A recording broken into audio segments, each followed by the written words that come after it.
What's up everybody? UltimateMyth Rebirth is soon entering its 3-month anniversary. Believe it first appeared around December 13th of last year, but keep in mind the publisher is Loongcheer, meaning I've played a few games under them in the App Store, and the ones I've played still have not globaled. Basically, they're stuck in that early access limbo state. In this video, I'll be going over what I feel needs to happen right now so they can actually, hopefully, get a green light for launch. Or at the very least, increase their player base. Let's get it.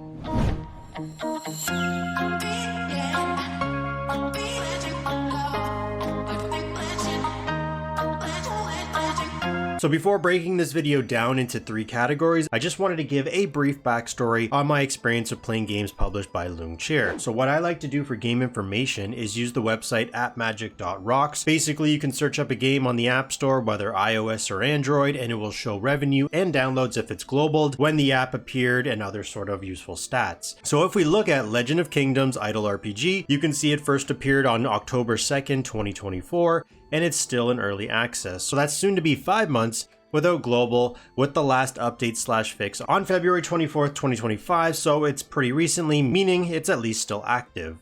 If we look at Girls Evo Idle RPG, first appeared August 31st, 2023, over a year and a half in early access without global, with the last update / fix on October 30th, 2024, so obviously this is a very unactive or dead game, based off these stats right here. Then looking at Legend of Fighters Dual Star, first appeared on June 14th, 2023, even closer to 2 years in early access still, then say Girls Evo without global, with the last update / fix on October 10th, 2024. So this looks to be another unactive or dead game.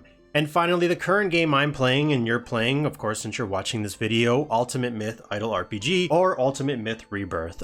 First appeared December 13th, 2024. It's coming up very soon on the game's 3-month benchmark, which is quite telling on the game's direction. So it's safe to say Loongcheer has a track record, unfortunately, of games staying in that early access limbo state. I think what I'm going to do in this video is break it down into 3 categories, as I mentioned earlier. So number 1, it's going to be gameplay, which includes stuff like battle mechanics, content, and graphics / visuals. Everyone loves those.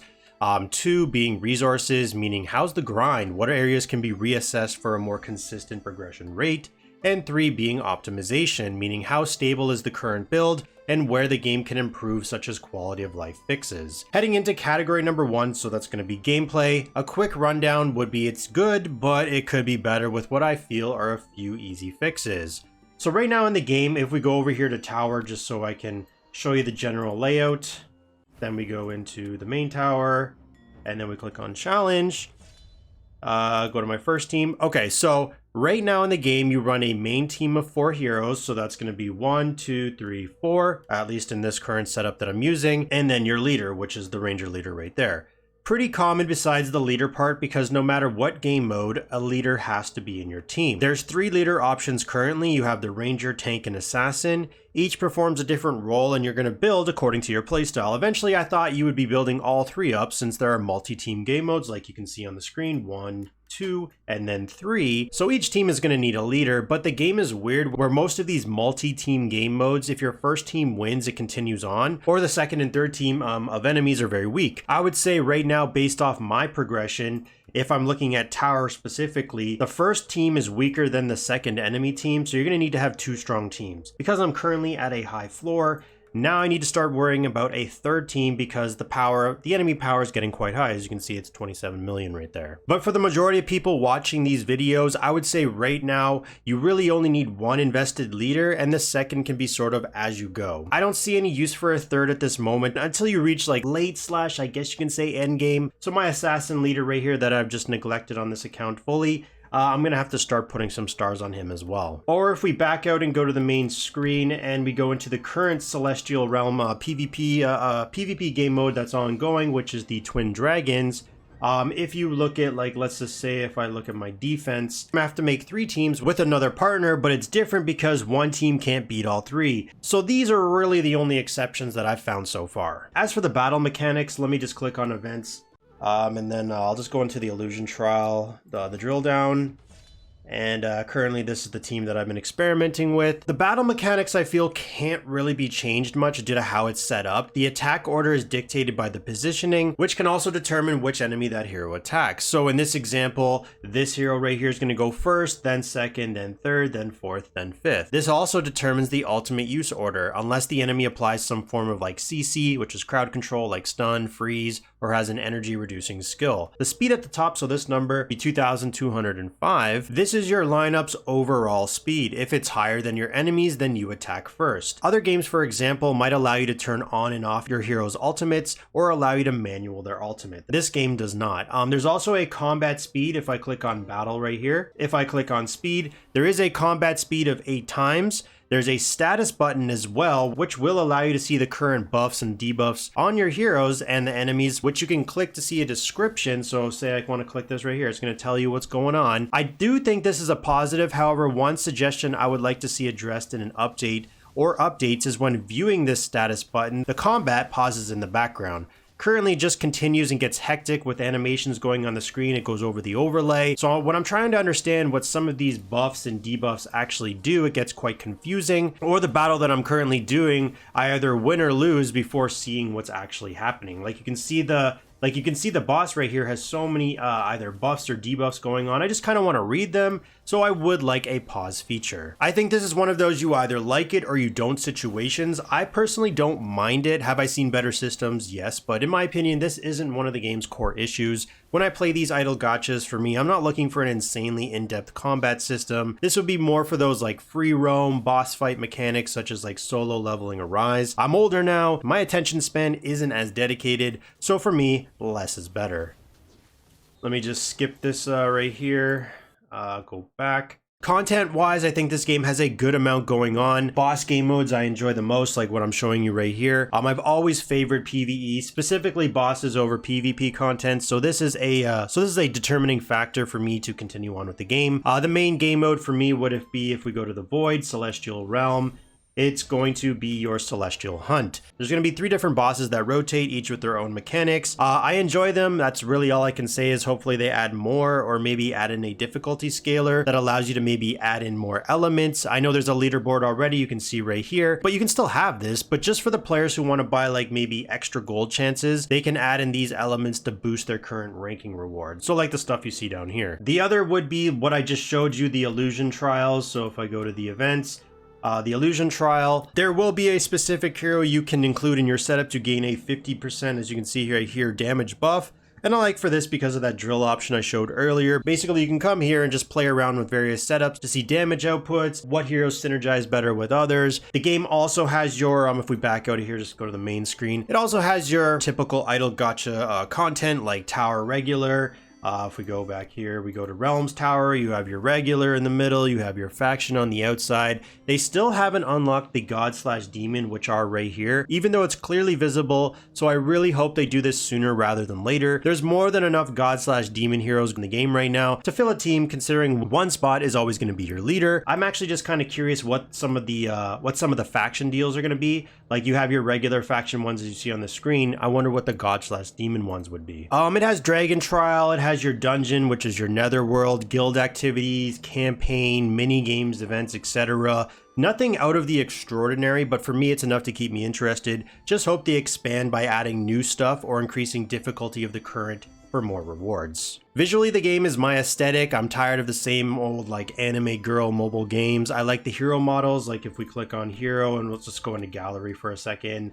We'll just skim through them. I like the hero models. I especially like the shapeshift transformations. Like if you click on shapeshift, you can see your hero is going to actually visually change. Some of them don't look as good as I like, but the one that I really like is, where is he?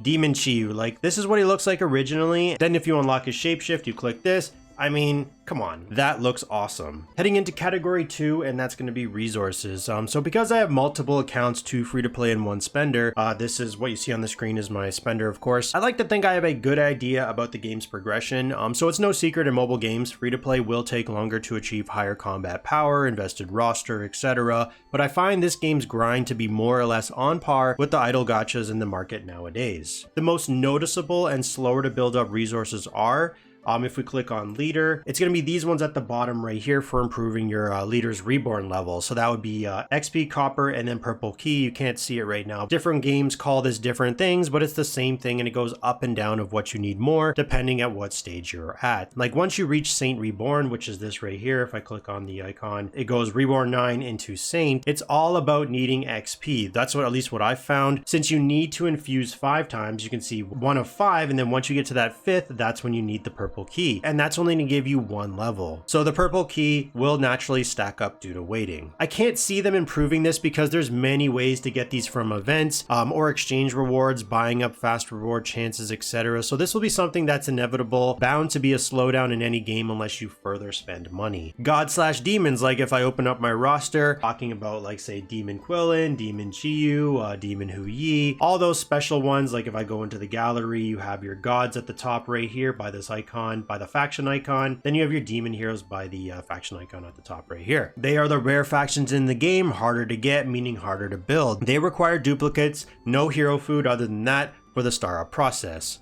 One fix to help the progression, I will say, is if we go back here, we go to the Immortal Palace, and then we go over here to the Ascension Hall. One fix to help the progression rate of getting these heroes is by lowering the Ascension Hall exchange shop. So if we go up here to Gem Exchange, right now every hero costs 300. If we can lower that to 200, I think this is going to help a lot. Putting it down to 100 is just way too generous. No game is going to do that. These are the best of the best heroes. I don't expect that to happen. But unless you're spending and ranking high in events, Ascension Pearls for the summons take time, where this summon system has a pity of 60. Pretty common in these idle gachas, but lowering the price for the exchange shop from 300 to 200 will be helpful to everyone. Another fix would be, I really just don't understand like the various limited god/demon shards. Like if I go into privilege right here, you can see you have your limited ones, which is just these select amount of heroes. You have Vermilion Bird, you have TNU, Liu Chen, and then God Wukong. But then if I go over here, I have optional god/demon hero shards where I can get any hero in the game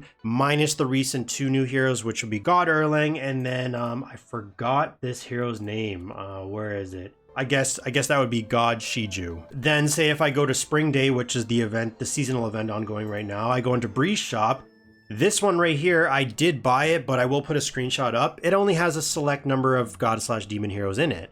So I just don't understand why there's just so many different versions of this. You can see this one says 3, then there's like god/demon pack 1, 2, this one's 3. There's just so many different ones. Each has their own select amount of heroes. So for events like holiday, seasonal, or the one that I'm showing on the screen right now, which is the spring event, these are not permanent events. I feel the god/demon exchange reward should have all of the god/demon heroes available, not just a select few, especially considering it costs 1500 event currency. Like maybe I wanted another hero that's not in the box. And then if I just quickly back out here, I want to talk about the Realm Tower deals. The deals you can unlock for the resources that require gold to buy are just so helpful for your progression. I think this is where I now spend 80% of my playtime just trying to playtest heroes into setups and beat floors I'm stuck on, whether that's for the main tower or the faction tower. What I hope happens here is an overall difficulty reduction. If you look at your leaderboard for your server, so let's just use mine as an example, I'm sure you're gonna see a very few select players at the top, usually the big spenders, then it gets kind of scattered all over the place depending on how competitive your server is. The transition once you reach floor 800 plus is a massive jump to what it was before, and then at 900 plus, the same thing, and so on and so forth, making the progress you do so tiny for the time it takes you to get those account upgrades.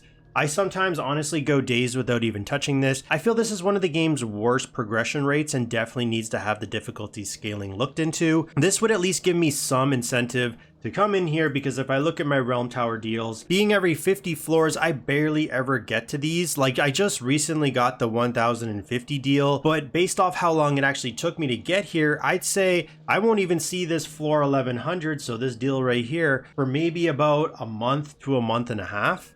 Obviously there's many other aspects of the game that I could cover, but overall I'd say the grind is worth the time it takes. If they can just adjust certain game modes and improve the reward pool in the events, it would help that player base retention rate, because right now it's quite low because players get bored, they don't see good enough rewards. It happens. And finally, category number 3, it's going to be optimization. For me right now, starting with the hardware side, this is the biggest issue with the game. For me, this game does not work off Wi-Fi, so using mobile data. The game's staff member has replied so many times saying it has to do with your network if it's IPv6, as the game currently doesn't support that. I'm not a technical lad when dealing with connection quality, network details. I've never had to deal with this before, blah blah. So basically a VPN is needed if you want to load up the game when off Wi-Fi. Not sponsored, the best app I've tried, I did try a few, is going to be Thunder VPN. It's completely free and quick to use. Simply open the app, click connect. This is also one of the ways you can play games that may not be available in your region. You can click the world icon right here, then choose from some of the free servers from different countries.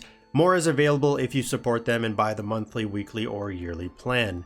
So just a quick example, off Wi-Fi, I'll try to open the game and connect to it on my phone. Here you can see the message. I'm going to jump into Thunder VPN, connect, then reopen the game, and now I'm able to play the game off Wi-Fi using my mobile data. They definitely need to at least sooner rather than later fix this connection issue, because I know this will lose and has lost many players. Then in terms of the game's quality of life, box of ideas, I do have 3 points I wanted to mention here. The first point being advertisement. This game needs to put some budget into marketing because no one knows about this game. It is in early access, meaning it's going to be region specific available, only available for Android, so no iOS. It's already only available to a select player base, and it's in the idle gacha market where hundreds or thousands of similar games get thrown on the App Store daily, weekly, whatever the numbers are.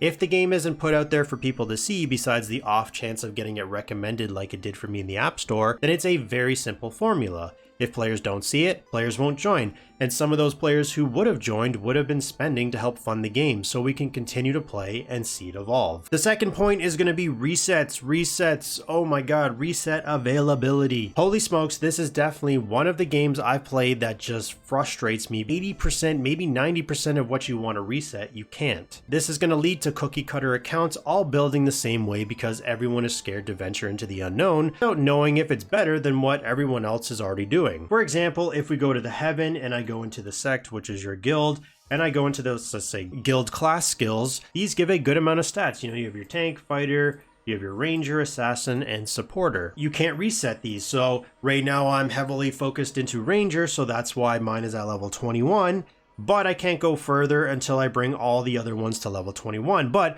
earlier on, maybe I wanted to switch midway. I didn't want Ranger. I wanted to focus more into, say, Assassin. I can't reset this. Once again, you can't reset Beasts or Udamons. So maybe I wanted to, if I click on Beasts, maybe I wanted to focus Tiger more over Pig. But if I click on Pig, there's no reset feature. I can't do anything here to get back all of the beast gems that I used to get the pig to level 100. So that's unfortunate because now if I want to do another beast, I gotta start from scratch. Then if I wanted to say like change my Udamon, like if I click on my Demon Huyi, I go over here, I have the Koi right now, I go to cultivate. If I want to switch this over, nothing here can be reset. I can't get back the fruit used here. I can't go over here to talents. There's no reset feature to get back these Udamon elixirs. I can't do this either. But the main one that really frustrates me is you cannot reset your hero's talents or shapeshift investment. So if we click on talents like I am right here, talent level 30. So I can click on this and say I want to go here. I can reset this. You can see the reset is free 2 times a day. But this is only going to put all of these talent resources back onto this hero. I can't freely put these onto another hero. Like maybe this hero wasn't as good as you thought. Maybe you want to swap account focus, but as of right now, you are stuck with who you invest into. Shapeshift, like if I click on this, you simply can't reset, which is another issue. I don't mind not getting back the hero copies used to unlock each shapeshift node, like 1, 2, 3, 4, 5. I don't mind that. I would just like the deity tokens back. Like if I click on here to go to Power of Dragon level 2 to 3, I need to have 80 deity tokens too. I'd like to reset the hero, get these back so I can put them on another hero if once again my mind changes. And finally, the third point being event structure. I'm not talking about your weekly events, like if we click on this and then I go over here to the event schedule, like Lantern Wishes, Ride the Clouds, Rise Rapidly. I'm not talking about this. These are fine. Buy, save for your next. You have options. You can do as you please. They are permanent. Same goes with the other ones. If I click on events and then I go into the powerful runes, you know, you have your beasts one, you have your Udamons one. These are all permanent rotating ones. I'm fine with these. I'm just focusing and talking about the pop-up events. Usually the ones you're only going to have once a year, holiday, seasonal, etc. If I look at the current spring one, which I did show earlier, always have this kind of like daily mini game you can do. So this one's called Kites Flying. I don't understand why they don't give out leaderboard rewards. They haven't done this yet. So if I click on this, you can see we have a bunch of players obviously participating in the event, and these points are just like, okay, wow, awesome, you just got, say, 1060, you just got 1,000 points for this mini game. It does nothing outside the simple daily quests you need to do, which the max you need to get is 600. So essentially you can click start, go through this, and then once you get your 600, I guess 600 flowers, you can simply just end it. Then you're good to go, you're good for that day, nothing else you need to do. So for me, I just like trying to beat my scores, but because this game doesn't have a ranking reward system, I just don't bother. I think this would be a very quick fix to reward players for staying logged in, engaging with the game, and getting some additional resources out of it. The other trend I've noticed is the event shop. I did show this earlier. It's just not giving enough free-to-play event currency. I feel you should be able to at least gain 2,000 points because most of these events are structured the same. The point value system is the same. This is going to allow you the top prize, so that's 1,500, which is usually a selection God/Demon Shard, which I still feel should have all the hero options available. And then your choice of what to buy next. Spenders are going to spend anyways. The event pass, like if I click out of here and I go into the spring gift, the event pass is always worth it for more of the event shop currency. It usually has another mode. So this one is the chest pavilion, where you can buy additional chances, like in this case, more keys, which I think they're keys, right? More chest keys to try to unlock the chest for the final reward. So this event is still going to make money. It's a once a year event, make it impactful for everyone. Backing out of here, I think this game is overall good. Don't get me wrong, I know I'm sounding a bit negative right now. It could of course be better, but it is better out of the dozen I've tried lately. This one has stuck with me, it's kept my interest. I'm honestly nitpicking a lot in this video, trying to mention everything that's like fresh in my mind, but as long as I listen, take feedback, start rolling out quality updates addressing mentioned concerns, I think this game will go in the right direction. Let me know down in the comments, what is your biggest issue in the game you would like changed or improved? Leave out the ones like make it cheaper, it's too expensive, this is a mobile game, that's never gonna happen. I'm more interested in thoughts about the game structure. And as always, thanks for watching, and stay tuned for the next one.